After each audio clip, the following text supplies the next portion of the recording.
All right, what's up, guys? Welcome back to another episode of the Living the Dream podcast. Today on the show, we have Stephen Pemberton, who is a husband, father, and CEO and co-founder of the Marketplace Edge. Stephen, how you doing?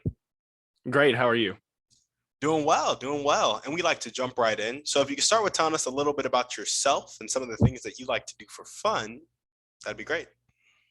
So, for me, the things I like to do for fun is the same way you introduced me, husband and father. Those are my two most important things. I actually own a business. So, my wife and I run our business from home and we homeschool. So, I actually, right before this call, just got back inside from playing basketball with my son. So, those are some of the things I enjoy doing. Hanging out with my wife, watching movies, and playing basketball with my son are probably the two most important things to me. I love that. I love that. How old is your son? He's 7. Nice, nice, nice. Does he have dreams of the NBA, or is basketball just a hobby right now for him? Oh, basketball is just a hobby because he super high energy. So that's just an outlet. Yeah, awesome. I love it. Well, tell us a bit more about the business that you and your wife run. So the business that I would not be doing it justice if I didn't preface how we got here. So, and because I think it could really impact some people that are listening to this, is in May of 2020. So like in the heat of the pandemic, I've been working this corporate job for 6 years, which is maybe like you if you're hearing this. And I'd been there 6 years, worked my way up the ladder. I mean, this was what my entire identity was in. And I started having terrible anxiety attacks, and first time in my life ever. And then June 9th rolls around, and I got to this point where it was 3 a.m. and I just felt like I'm done. I'm done with this job. I'm going home. And I quit the job, and I end up going home to run a business with my wife. We had a little business on the side, and it was Amazon. We were selling stuff on Amazon. And I thought, okay, cool, it's going to blow up. Well, it did, just not in a good way. 2 months later, completely exploded. We had gotten shut down. Amazon was holding $53,000. And on top of that, we had another $50,000 worth of inventory. So that was crazy. But 2 months after that, my 401k was completely dried up. We were about to have to go find a job. And my wife was actually on Facebook. So if you're hearing this, don't discount a video that comes across your feed. But she sees this video come across her feed and she said, "Hey, that looks like what I was just doing on Amazon. I wonder what that is." And so she looks into it, and within a month, we're able to make enough money to stay home. And then within 3 months, we were able to actually give $1,000 to help underprivileged kids have Christmas. And then fast forward, we've actually been able to pay off the debt. It's just been an amazing thing. But I wouldn't be doing it justice if I didn't preface how we even got to this point. Yeah, that's awesome. Well, I think everybody who's listening is wondering, what is it that you do? So my wife and I actually, everyone for the most part has heard about selling items on Amazon and doing that stuff, but we actually do it on Facebook. So we actually just transitioned. It's basically the same exact thing, but a whole lot easier to get into. If you've ever heard of Amazon and you're like, oh, wow, I'm on here every day and it's got the one click buy. It's like, well, yeah. And it's easy to have that organic traffic, but it's super hard to get into just because of the barrier to entry. When Facebook is almost the exact opposite, right now, at least. Awesome. Awesome. And you guys found that concept of selling on Facebook from a video that just popped up on your feed. Yes, on my wife's feed, she was sitting there scrolling, as some of us do, and it just came across her feed, and she saw it and said, "Hey, I think that's something we could do." And I said, "Okay." I love it. That's awesome. Well, tell us a bit about your motivation in life and what gets you up and keeps you going every day with your business and your family. So the biggest thing that motivates me now, I mean, as you can imagine, when I first quit the job, I thought it was going to be the business. But after being in corporate for 6 years and quitting that job, I was kind of lost because I was used to having a schedule, get up at this time, go to work at this time, get off at this time, have lunch at this time. So what motivated me then was just, well, I had to pay the bills. But now what motivates me is just my son, even more than my wife. Like my wife and I have an amazing relationship now, but I want my son to be the best he can be. And the only way he can be the best he can be is to see his dad be the best he can be. So that's what motivates me every day to be on these podcasts and be able to talk to amazing people like you because that helps me be able to help him in the future. Yeah, for sure. No, I love that. I've heard similar things like that of like when you become a parent, like some of the best things that you can do for your children is one, be the best that you can be, but then two, also love your spouse the best that you can love your spouse, because they'll also get, just how they think of love and what they think about love from that interaction that they see every day. So, Oh yeah, that's 100% the truth. I can tell you that from experience. If you are listening to this and you've ever wondered, that is very true.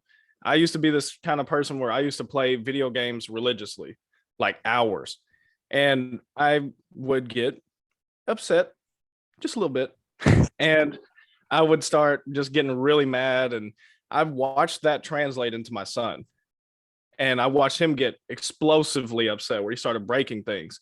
And he would get in trouble, and I'd be like, "Where's he getting this?" And my wife said, "He's getting that from you," and then I'd get mad at her. But once I stopped playing games and I focused more on becoming the best I can be, all of a sudden his anger issues almost went away. As he watches me love his mom the way I'm supposed to, be a good servant to her, take care of her and her needs, then he is starting to do the same thing. And it's just very interesting. And especially if you're in this environment where you're like, do my kids actually care? Do they actually see what I'm doing? I can tell you from experience they do. Yeah, I gotcha. I love that. And so with all that time you used to spend playing video games, when you stopped, what did you replace video games with? So what I replaced that time with, that's actually a great question. No one's asked me that. So what I replaced that time with was I actually replaced that with family time. Because for me is, when I quit the job, I was playing all these games. I tried to be a Twitch streamer. I was like, okay, I'm gonna make this community and organic traffic and all this stuff. But no, it was really just a waste of time. So, and if anyone's listening to this and you're a gamer, I'm not taking shots. I've played games since I was 5 religiously, but I stopped because I wanted to replace it with family time. Because when you get married or you're in a serious relationship and you have a kid or multiple kids, it stops being about you. It starts being about them. And so for me, it wasn't this loss. I don't feel like I lost anything because I gained a great family because they got my presence instead of just my present that I was giving them, the money, the finances. So I replaced it with, watching movies, playing basketball, doing those kind of things. And it's just been absolutely amazing to see the turnaround in our relationship. Yeah, I love that. Do you ever think about playing video games with your family? No. And the reason why is because for my son is he used to play religion. He used to play a lot, but I noticed how he would think bigger when he was off of them. Like when he was off of them and he would hang out with us. Because his desk, I know no one can see this, but his desk is to the right of me. Like it's right there. And on the other side of him is my wife's. So he is fully immersed in our presence. And every day we're talking about business, we're talking about investments and all these different things. So he hears that. And so he, imitates that. And he'll sit there and talk about it. But when he plays games a lot, then it reverses where he doesn't think as big. And so now that he's stopped playing games, then no, I don't. And a big part of that is I just don't put myself in the environment. That's something that I know I can get hooked to. And so I just make sure, like, even if he is playing, if he does something incredible and he wants to play, I'm like, okay, go ahead. But I just don't put myself in the environment. I'll sit there and I'll clap for him. I'll say, oh, that's cool. You built that thing or you did that thing. But I just don't pick up the controller. Yeah, I feel that. That's awesome. Well, tell us a bit about your dreams, goals, and vision for your life and your family and your business. So, yeah, absolutely. So the dreams and the visions I have now is, where I'm at right now and where we are with our business is we've already done something that no one in either of our families has ever done. We actually have some semblance of financial freedom. We have employees that run our entire business for us. We just check in, we, oversee everything, but we don't have to be in the day-to-day grind of it. And we've been able to make some investments, do some different things, but the vision is bigger than us now. Now we're partnered with my cousin and a nonprofit to be able to help underprivileged kids have a Christmas. And last year we were able to help 38. This year we've already helped 72. And now we're on our way to helping 100, over 100. And that's really what the vision is just to expand that, because it's great to have financial freedom for yourself and to be able to make money. But if you're not doing anything with it, then it's almost better if you hadn't have gotten it. And I know that seems super harsh, but the thing is that anyone hearing this, when you get to a certain form of success, it's not just meant for you, it's meant to help others. And so for me, that was like the first thing we did. We started just getting involved with it. Like last week when we were away for Thanksgiving, we spent like, I don't know, 8 hours a day wrapping presents and organizing and doing inventory and doing all these things for these kids, because we want it to be about them in this holiday season. Because I've been blessed. We've been blessed. My son's been blessed. And there's some people out there that just aren't as fortunate. And that is really what the vision is to just continue to expand the business to where we can become such a big opportunity that we're able to bless other people. I love that. I love that. And what is the nonprofit called? So the nonprofit is called Journey to Impact. And I will send it to you because it's like this crazy long link that we're going to work on shortening up to be able to, if you guys feel led, first off, I want to just say you don't have to give if you hear this, but if you feel led to, I would love that. And I thank you for that ahead of time. And I'll send it to you so you can put it in the notes, because it's a crazy long link. But if you want to find it easily, go to stephenpemberton.com. It's the very first thing right there. I feel that. Awesome. Well, that sounds good. And for anybody listening, that will be in the show notes, as well as stephenpemberton.com. What really caused you to take that leap from corporate to like, I'm just quitting my job and I'm going to go all in on the business? And it sounds like there were two leaps in your journey. You kind of jumped from corporate into like, gaming lifestyle. You were kind of lost, and then boom, into business with your wife, and that blew up. So just elaborate a bit more on that and kind of what your process was. Yeah. So for me, is faith plays a huge part of my life and in our family's life. So really my faith is what led me to do that, to quit that job. And on top of that to be honest, I know for me to get into that job, only reason I was at that job that I hated was because I had to put food on the table. And I know there's a lot of us like that, where you're at a job you don't like. Yeah, amen. That was me for 6 years. Hated that job. I was working 12 to 14 hours every day, 5 to 6 days a week for 6 years. And yeah, it was cool. I moved up. I became a manager. No one in my family had ever done that. I was making pretty good money, but my family suffered. I feel like I missed 6 years of my son's 7-year life. So that was a big influence. My wife and I, our relationship was okay. There's some marriages out there where we've been married for blah, blah, blah years. It's like, but are you happily married, or are you just together? You guys high five and then go to bed. That was how our relationship was. Our relationship was trash. So I just knew if I wanted my family to be whole and I wanted to see us really flourish, that I had to quit. It just wasn't a choice. And luckily, and this is just a huge tip to anyone, is make sure to have good community.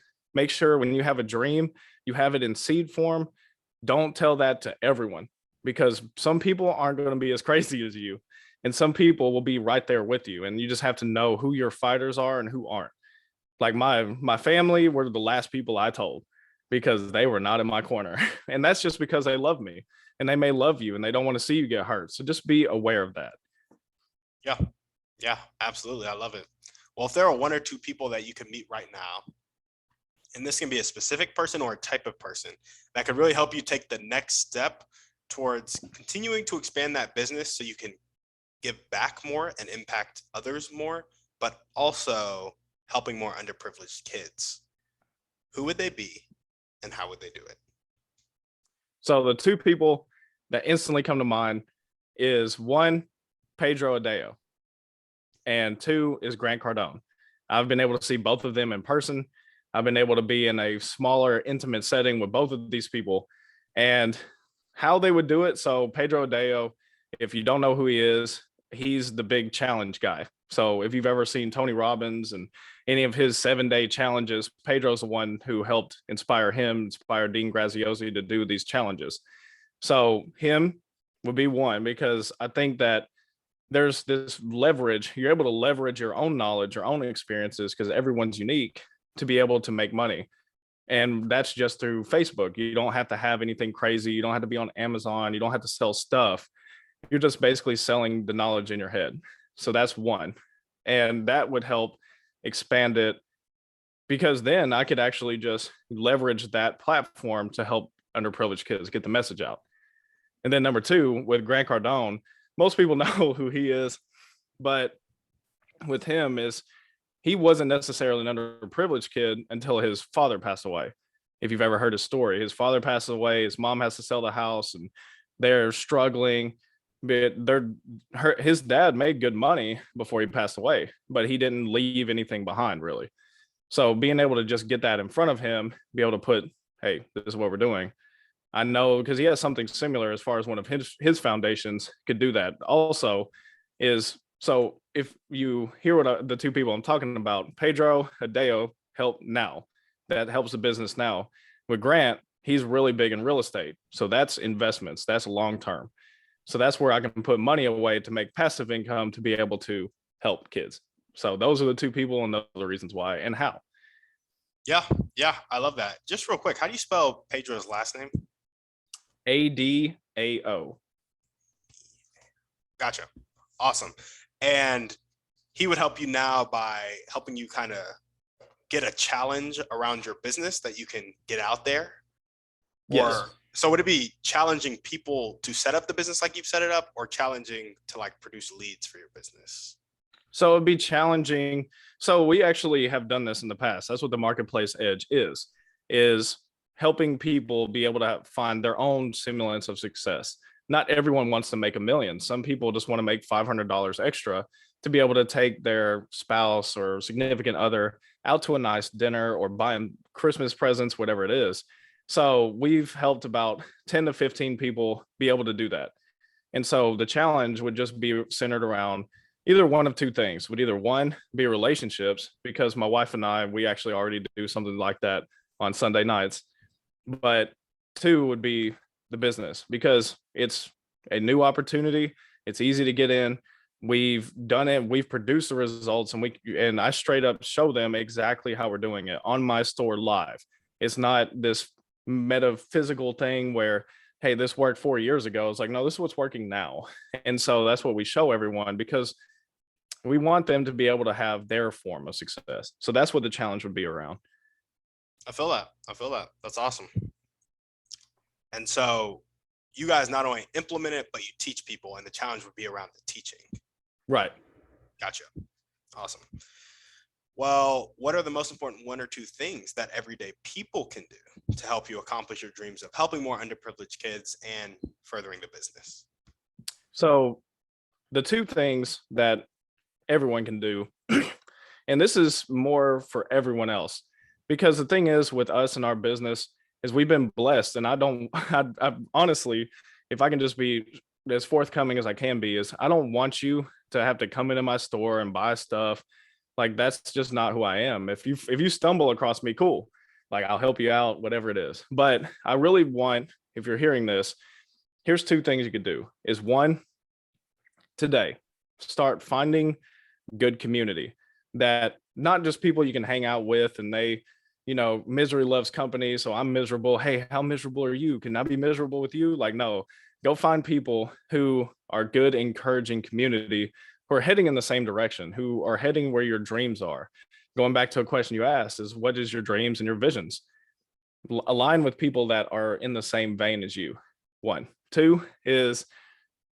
two is really just become the best you can be. Make yourself a good opportunity. That doesn't have to be through learning how to do the same business as us. It could be through your own special, unique sauce, whatever your sauce is. But through those two things, because we're not the only ones with a nonprofit. We're not the only ones helping kids.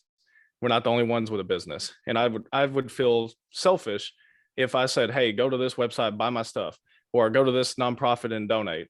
I really want everyone to take the time, become the best you can be, and then give.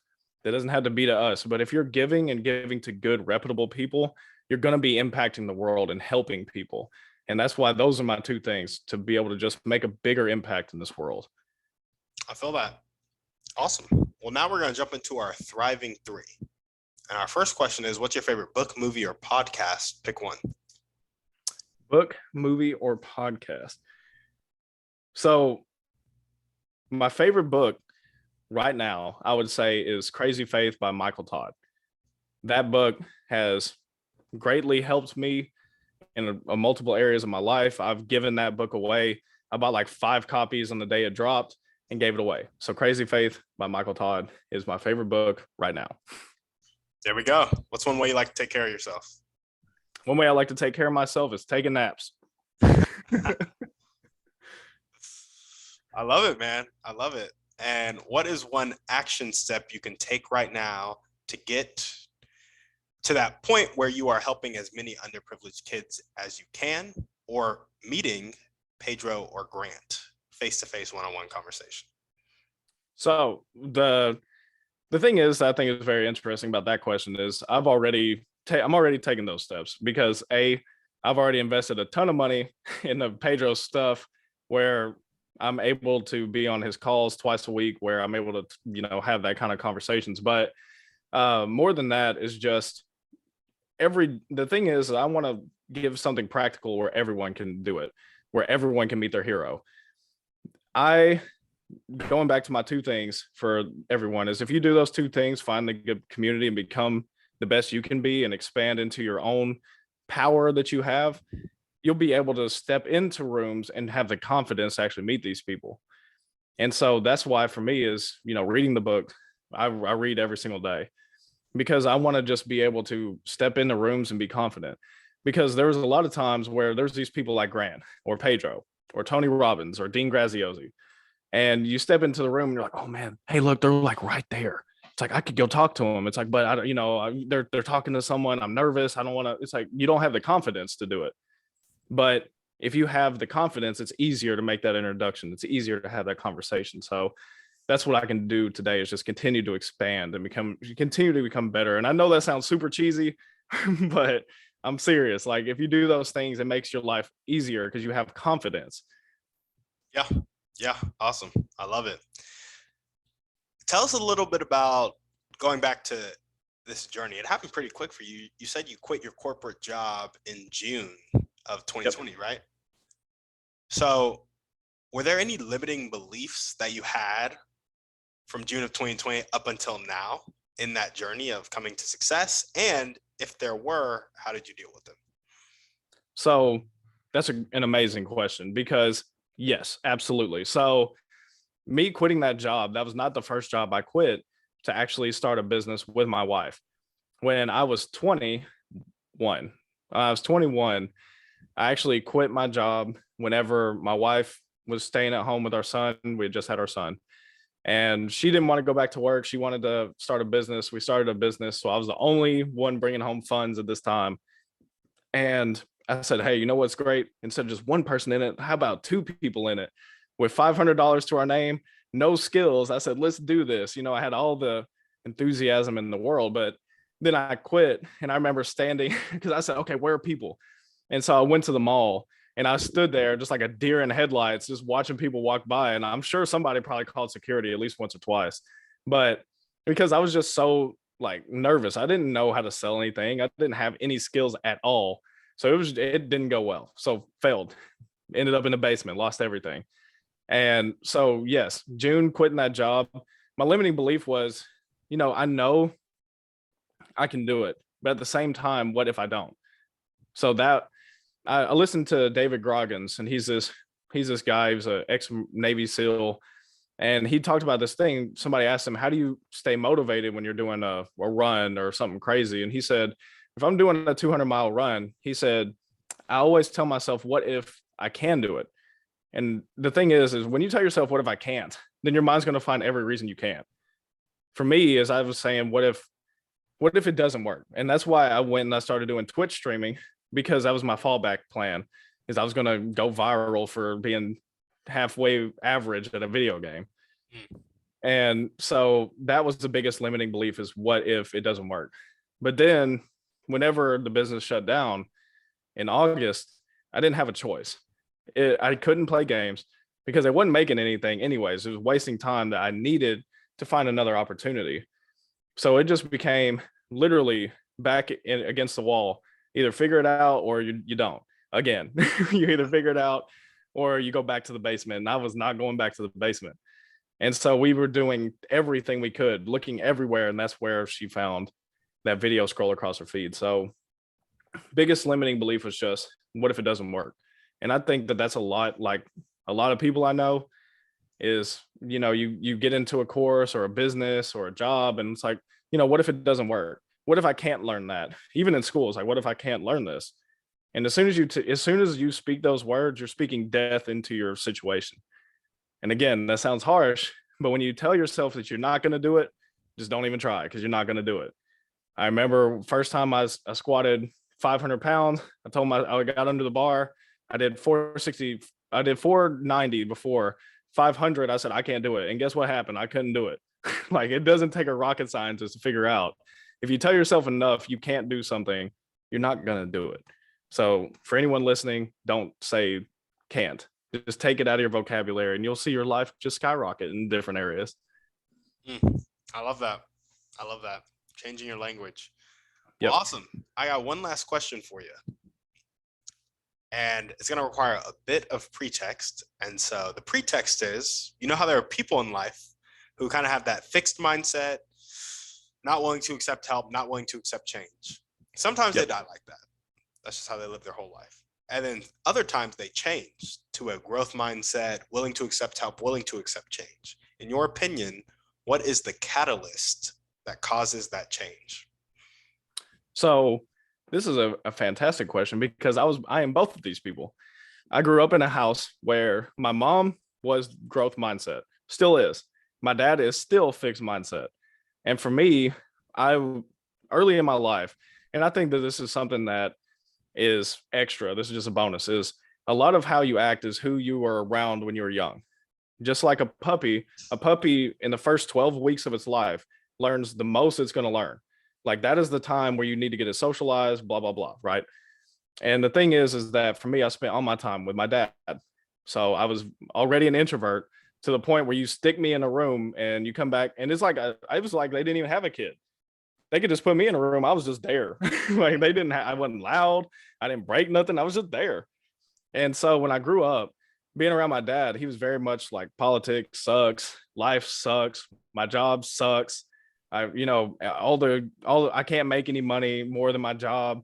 So I'm just going to work, go to school, get a degree, go work, make $50,000 a year and live middle class. And that's what he was telling me to do. So for me, the biggest shift, because then I married someone who was growth mindset. So it was crazy. I was fixed. She was growth, a lot of fights, but it was this shift where, honestly, the biggest shift that happened for me to make that change was pain. And I know that no one wants to hear that. Everyone wants to think, I was inspired to quit. I was inspired to do the business. And you can be, but if there's not enough pain to push you to the next day, because inspiration and motivation only lasts so long.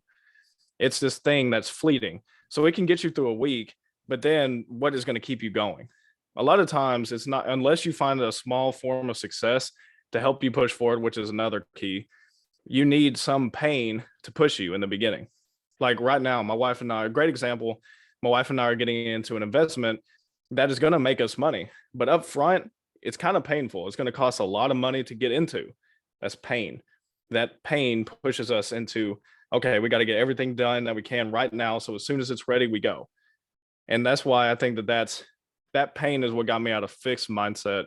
Because even in a fixed mindset, for everyone who has a fixed mindset listening to this, you still have dreams. No one who has a fixed mindset never looked at a Lamborghini and thought, oh, that's not cool. Or having a mansion, that's not cool. Even when you are a fixed mindset, you can say things like, oh, rich people are terrible and they don't do anything for this world. Like, they suck. But on the inside, you still wish that you were rich. You don't want to live in the situation you're in. So my thing was, I thought that And it took pain for me to at least try to push towards it.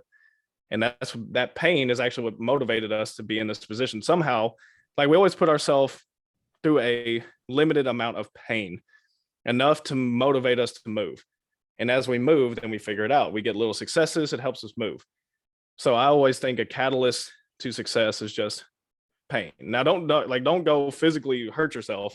Like I'm not talking about that kind of pain, like hold up. But it's a pain where you just say no more.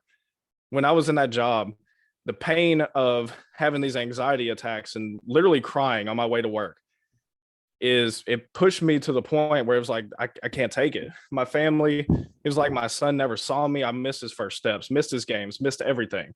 My wife, she would get the worst of me. So it was this pain of I just saw what was around me and said, I can't do this no more. And that I think there's always that one point of any successful journey that becomes successful. Pain. Yeah, absolutely. I love that. Well, awesome, man. Is there anything else you want to chat about before we sign off? Man, I'm just thankful for you having me here. It's been, I really love the questions. You know, I've been on quite a few podcasts now, and no one's really asked those questions. And so, I mean, just chatting is just keep asking those questions. And for everyone listening, these questions aren't just for me. Go back, listen to it again. The questions he's asking me, ask yourself. Pretend as if he's asking you, and then write those answers down, because you're going to be able to take a snapshot of your life right now and see where you're going. Because if your dreams and your visions are to stay where you are, then that's where you're going to be in 5 years. Like if you want to stay, and I hear that a lot. Growing up in the South, it was always just have enough. Like, hey, just have enough. And having enough it leaves out people who really need you. So if I can just leave anything with you is don't just limit yourself to having enough. Become more, because there's people who are hurting who you can really bless and really help if you become more. I love that. There you go. Well, Stephen, thank you for coming on the show, man. Thank you for having me. Again, I loved it. You asked some really good questions, and I'm just so inspired by you and just the questions you asked, and I'm thankful to have been here. Yeah, no, of course. We're grateful to have you. And if you guys are listening to this and you loved what Stephen had to say, and maybe you want to help out with some of the underprivileged kids and some of the things that he's doing in his life, there'll be ways to contact him. Maybe you want to take part in the challenge. That will also be in the show notes. But like he said, focus on finding that great community and making yourself as good as you can be in your secret sauce, in your genius zone. Awesome. As we always ask, send this episode to 1 to 2 people you know need to hear the message. Shoot us a 5-star review on iTunes, and we're out.